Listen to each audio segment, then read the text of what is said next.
जब एक माँ अपने ही घर से बिना शोर किए चली जाए, जब वह रोती नहीं, चिल्लाती नहीं, बस चुपचाप दरवाजा बंद करके निकल जाए, तो समझ लेना चाहिए गलती बहुत बड़ी हो चुकी है।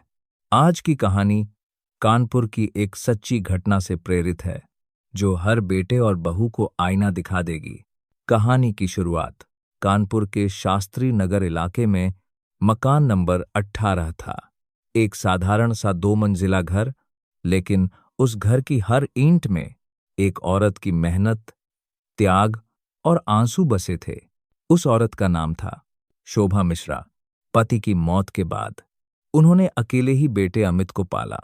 दिन में सिलाई, रात में बेटे की पढ़ाई, खुद फटी चप्पल पहन ली, लेकिन बेटे की फीस कभी लेट नहीं होने दी। शादी के बाद बदला सब कुछ। अमित इंजीनियर बना, अच्छी नौकरी लगी। फिर आई उसकी जिंदगी में निधि। शुरुआत में सब ठीक था। मम्मी जी आप बहुत अच्छी हैं, मम्मी जी आप आराम करो।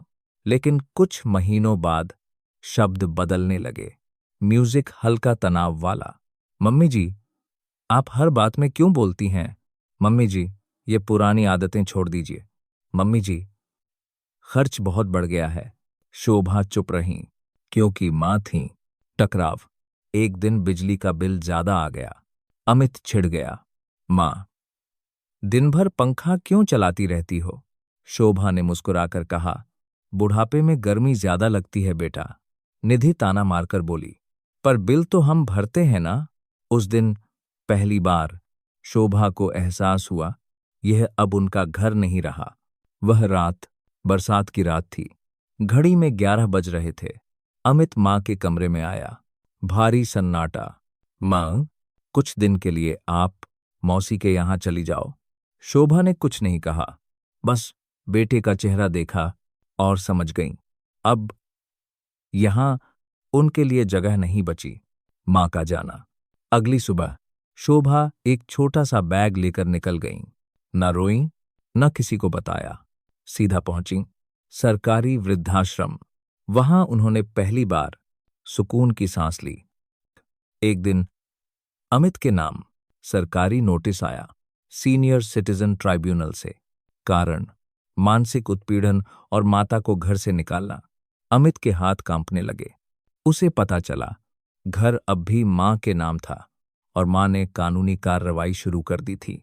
आखिरी मुलाकात। अमित वृद्धाश्रम पहुंचा। मां सामने बैठी थी, शांत, मजबूत, सीधी। अमित रो पड़ा, मां मुझसे बहुत बड़ी गलती हो गई। शोभा ने सिर्फ इतना कहा, इमोशनल पीक। गलती उस दिन नहीं हुई थी बेटा, गलती तब हुई थी जब तुमने समझ लिया कि मां को कहीं भी रखा जा सकता है। अंत शोभा घर लौटी, लेकिन अब शर्तें उनकी थीं। सम्मान लिखित समझौते में था और बेटा पहली बार सिर झुकाकर खड़ा था। Seek ending moral. मां की चुप्पी कमजोरी नहीं होती। कानून आज भी मां बाप के साथ है, और जो बेटे मां को बोझ समझते हैं, एक दिन वही बेटे खुद बोझ बन जाते हैं।